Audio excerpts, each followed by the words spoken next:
Hello दोस्तों, आपका स्वागत है आपके अपने चैनल में। अभी हमने पार्ट एक देख लिया था, उससे सेकंड पार्ट हम रेशियो प्रोपोर्शन का सेकंड पार्ट करेंगे। इस सेकंड पार्ट में हम देखेंगे कि a upon B equal to value दे रखी है 2/3 और b अपॉन सी की वैल्यू दे रखी है 4/5 और हमें जो वैल्यू फाइंड आउट करनी है वो a प्लस बी की वैल्यू फाइंड आउट करनी है, जो कि रेशियो में होगी b प्लस सी के। a प्लस बी की वैल्यू फाइंड आउट करनी है, a प्लस बी की वैल्यू और साथ में b प्लस सी दोनों की वैल्यू हमें निकालनी है और दोनों का फिर हमें रेशियो बताना है। तो सबसे पहले हम क्या करेंगे, सबसे पहले हम इनकी वैल्यूज फाइंड आउट कर लेंगे कि a b c की ओरिजिनल वैल्यू क्या होंगी। a b c की जो वैल्यूज होंगी वो क्या होंगी, तो a:b:c लिख देते हैं। जैसे कि हमने फर्स्ट पार्ट में किया था वैसे ही सेकेंड पार्ट में करेंगे। a की वैल्यू कितनी हो गई है, a की वैल्यू यहाँ पर देखिए, a की वैल्यू 2 दे रखी है, ठीक है। b की वैल्यू कितनी है, 3 है, ठीक है। और आगे सी की वैल्यू नहीं दे रखी है तो उसको छोड़ दीजिए, उसको तीसरे वाले को भी सेम ले लेते हैं। यही करा था ना हम लोगों ने फर्स्ट मेथड में। सेकंड क्या कर सकते हैं, सेकंड में बी, जो हमारी बी की वैल्यू दे रखी है वो 4 दे रखी है, बी की वैल्यू 4 है, ठीक है। जो हमें बी की वैल्यू दे रखी है वो 4 दे रखी है, 4 लिख देंगे, और सी की वैल्यू 5 दे रखी है वो 5 लिख देंगे, ठीक है। लेकिन ए की वैल्यू नहीं है तो ए की वैल्यू नहीं होने की वजह से हम सेम वैल्यू ही ए के लिए भी लिख देंगे। अब यहाँ पर 4 2 8 और 3 4 12 एंड 15, ये आपके रेशो आ जाएंगे। आपके जो रेशो आएंगे वो ए बी सी के जो रेशो आ जाएंगे 8 12 a:b:c, जो आ जाएगा वो आ जाएगा 8:12:15, ये आपके रेशियो आ जाएंगे। उसके बाद हमें क्वेश्चन में दे रखा कि a और प्लस b की वैल्यू निकालिए और b प्लस c की वैल्यू। तो a प्लस b की वैल्यू और a plus b plus c की वैल्यू को हम डायरेक्टली यहीं पर लिख देंगे, b प्लस c, ठीक है। a प्लस b कितना है, a प्लस b हो जाएगा 20 और b प्लस c कितना हो जाएगा, जब दोनों को ऐड करेंगे हो जाएगा 27। तो इस तरीके से इस क्वेश्चन को हम आसानी से सॉल्व कर सकते हैं। ये फ्रैक्शन में नहीं दे रखा है, ये आपको रेशियो में दे रखा है। आप जब रेशियो में वैल्यू निकालेंगे तो इसका हो जाएगा 2/3 हो जाएगा। 2/3 को 2:3 पढ़ेंगे और 4/5 को 4:5 पढ़ेंगे। तो इस तरीके से हम क्वेश्चन को कर सकते हैं। अगले क्वेश्चन में देखेंगे जो हमें ज्वाइंट वैल्यूज अभी जो हमने निकाली हैं, अब हमें ज्वाइंट वैल्यूज ही दे रखी होंगी। अगले क्वेश्चन की तरफ चलते हैं। अगले क्वेश्चन में आपको जो वैल्यूज दे रखी है वो ज्वाइंट वैल्यूज दे रखी हैं, जैसे कि अभी हमने निकाला प्लस वाले के साथ, वैसे ही इसकी ज्वाइंट वैल्यूज कुछ दे रखी हैं। इसकी वैल्यूज कैसी दे रखी हैं, ज्वाइंट वैल्यूज दे रखी हैं। क्वेश्चन है यहां पर a plus B is to b plus C is to c plus A, ठीक है। ये वैल्यूज हैं और इनकी जो वैल्यूज दे रखी हैं वो दे रखी हैं 6:7:8, 6:7:8। कट तो नहीं रहा, ठीक है, नहीं कट रहा, ठीक। 6:7:8, ठीक, ये आ गया।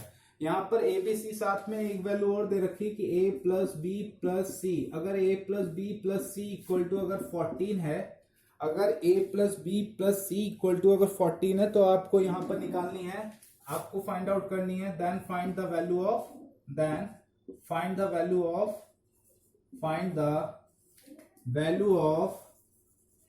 वैल्यू ऑफ सी की हमें वैल्यू निकालनी है। अब हमें सी की वैल्यू यहां से निकालनी है। कैसे निकालेंगे सी की वैल्यू को हमें निकालना है। यहाँ सी की वैल्यू कैसे निकाल सकते हैं, आपको पता है रेशियो में जो भी वैल्यूज होती हैं वो कंप्लीट वैल्यूज नहीं होती, वो उनकी लोएस्ट फॉर्म होती है। सबसे छोटी जो है, सबसे छोटी उसकी फॉर्म दे रखी है यहाँ पर। तो इसको हम कैसे लिख सकते हैं, अगर a प्लस बी को अगर हम लिखेंगे, अगर मान लीजिए इसको कंप्लीट वैल्यू को मानेंगे तो कितना मान सकते हैं, सबके साथ x लिख दें। x यहाँ पर कोई वेरिएबल है, कोई भी चर राशि है, हमें नहीं पता कितनी हो सकती है, लेकिन ये इतनी है जो इस नंबर को कंप्लीट कर रही है, इनकम्प्लीट नंबर्स को कंप्लीट कर रही है। और b प्लस सी की वैल्यू दे रखी है, b प्लस सी की जो वैल्यू दे रखी है वो 7 दे रखी है, तो 7x हो गया। और c प्लस a की वैल्यू जो दे रखी है वो दे रखी 8, तो 8 ये भी 8x हो गया।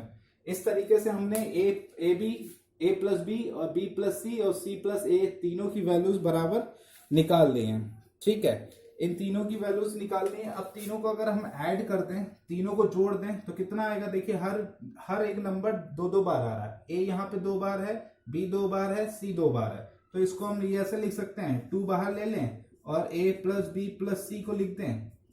अब इन तीनों को जब ऐड करेंगे तो कितना हो जाएगा? 6x plus 7x plus 8x। जब इन सबको जोड़ेंगे और देखिए ए प्लस बी प्लस सी की वैल्यू हमें पहले से दे रखी है कि वो है 14 दे रखी है। तो 2 इंटू हो गया 14 और यहाँ पर इसकी वैल्यू कितनी हो जाएगी? इन सबको ऐड कर लेंगे तो ये हो जाएगा 14 प्लस 7 ये आ जाएगा 21। ये आ जाएगा 21। कितना आ जाएगा ये आ जाएगा 21। ठीक है, अब यहाँ पर देखिए इसकी वैल्यू कितनी हो गई? ये हो गया 28 इक्वल टू 21x। और x की वैल्यू निकाल ही सकते हैं आप। x इक्वल टू कैसे निकालेंगे? ये जो नंबर है वो डिवाइड में चला जाएगा तो आ जाएगा 28 अपॉन 21। जब इसको सॉल्व करेंगे तो 4 और 3, तो x इक्वल टू आ गया 4 अपॉन 3, यानी कि x की वैल्यू हमें पता चल चुकी है। अब x की वैल्यूज अगर हम इन नंबर्स की जगह पे रख देंगे तो हमें ये नंबर्स की वैल्यू पता चल जाएगी ना, कि ये नंबर्स एक्चुअल में हैं कितने, इनकी वैल्यूज हमें पता चल जाएगी। तो a प्लस बी की किसी भी एक नंबर में रख दीजिए। ठीक है, a प्लस बी में रख देते हैं क्योंकि c की वैल्यू निकालनी है। तो a प्लस बी की अगर वैल्यू पता चल जाएगी तो उस वैल्यू को हम 14 से माइनस करके निकाल सकते हैं। ठीक है, तो उसको हम 14 से माइनस करके निकाल सकते हैं। हम यहाँ पर थोड़ा सा इरेज कर देते हैं।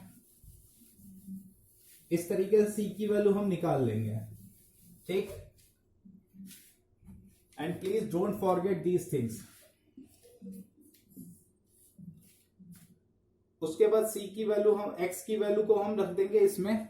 x की वैल्यू को जब हम इसमें रखेंगे तो a plus B equal to हो जाएगा 6। x की वैल्यू कितनी है? x की वैल्यू दे रखी है 4 अपॉन 3।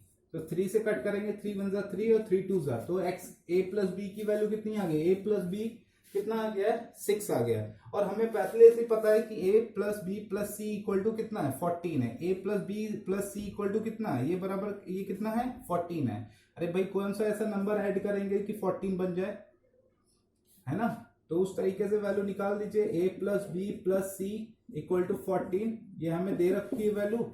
अब यहाँ पर इतने की वैल्यू पता चल गई, 8 है, तो 8 प्लस सी इक्वल टू 14।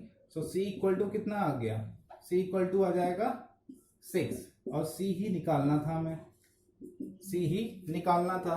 तो इस तरीके से c हम निकाल सकते हैं। तो c की वैल्यू कितनी आ गई? c की वैल्यू आ जाएगी 6। c की वैल्यू आ जाएगी 6 आ जाएगी। ठीक है, अब आ जाते हैं रेशियोज के क्वेश्चन काफी कर लिए हैं। अब एक प्रोपोर्शन के क्वेश्चन के ऊपर चलते हैं कि प्रोपोर्शन के क्वेश्चन को कैसे करेंगे। ठीक, प्रोपोर्शन के क्वेश्चन को करना है और उसको कैसे हम सॉल्व कर सकते हैं। देखिए,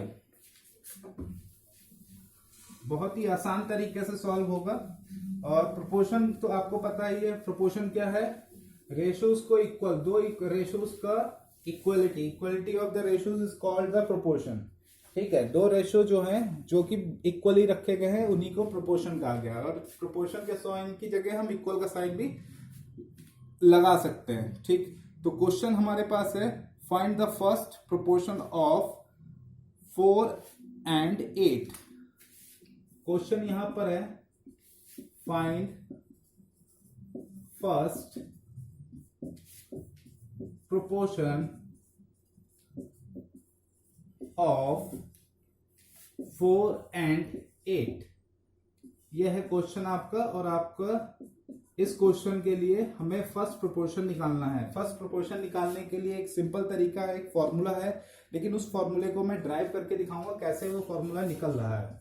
तो a/b इक्वल टू c/d, ये आपको पता है ना, ये तो पता है। इसको कैसे लिख सकते हैं? इसको लिख सकते हैं a/b इक्वल टू c/d, इस फॉर्म में लिख सकते हैं। अब देखिए, इनका क्रॉस मल्टीप्लीकेशन कर दीजिए।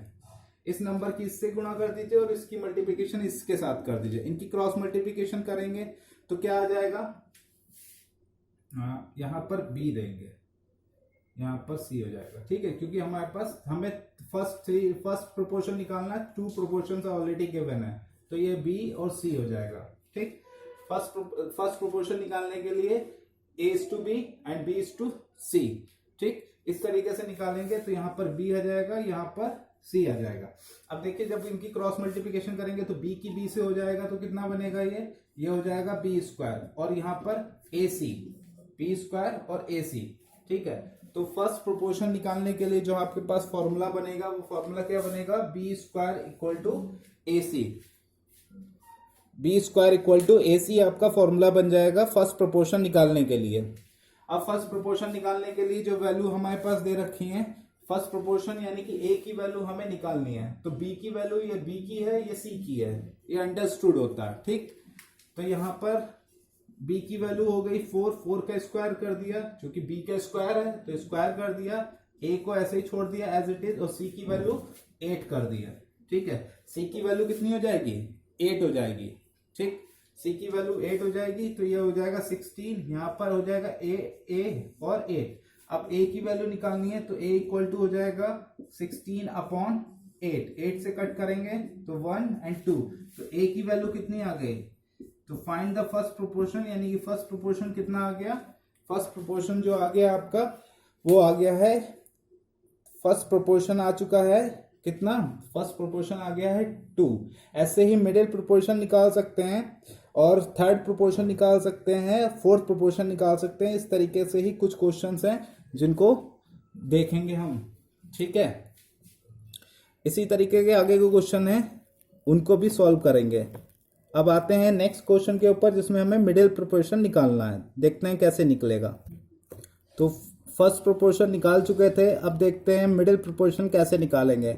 तो मिडिल प्रोपोर्शन निकालने के लिए हम find the middle proportion of 0.4 and 0.9। Middle proportion का मतलब हो गया कि 9, हमें b की वैल्यू फाइंड आउट करनी है। मिडिल प्रोपोर्शन का मतलब हो गया b की, जब फर्स्ट कहेगा तो यानी कि a की वैल्यू निकालनी है, सेकंड कहेगा तो आपको सेकंड या मिडिल कहेगा तो b की वैल्यू, थर्ड कहेगा तो सी की वैल्यू, और जब फोर्थ की बात करेगा तो डी की वैल्यू।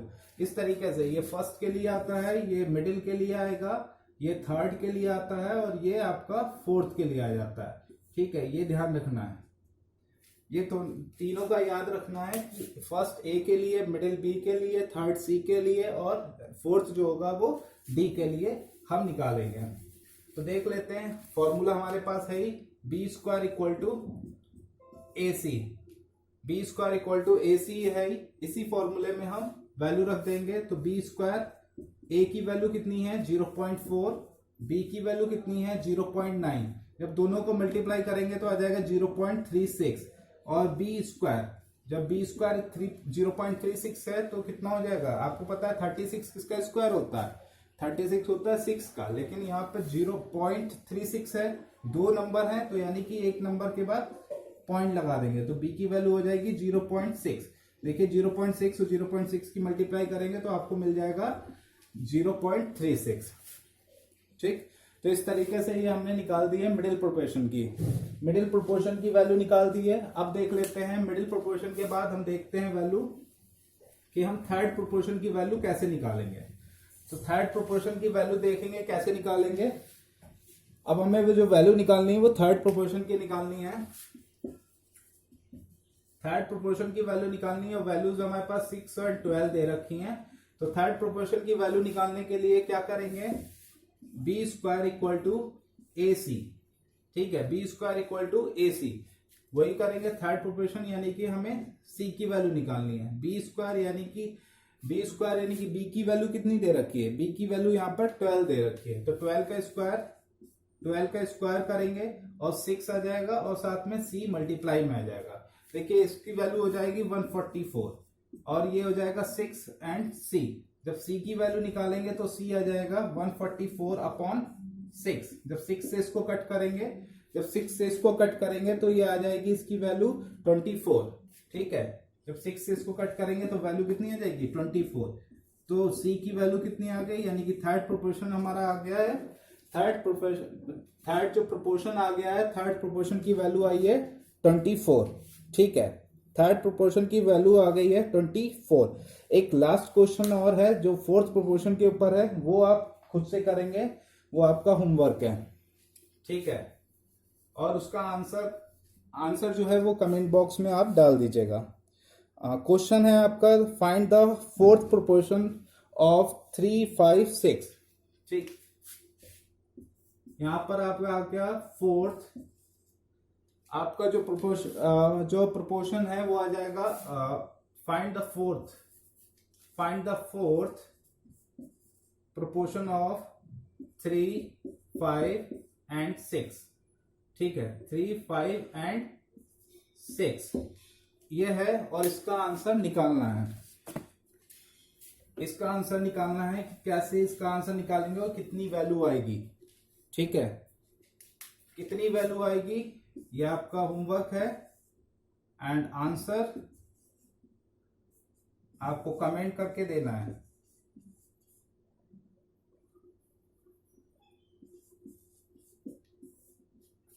ठीक है, जो आंसर आएगा वो आपको कमेंट बॉक्स में आपको डालना है, यही आपका होमवर्क है। Till that time, take care yourself and stay with me and do your study. Thank you very much, and please subscribe my channel. Thank you.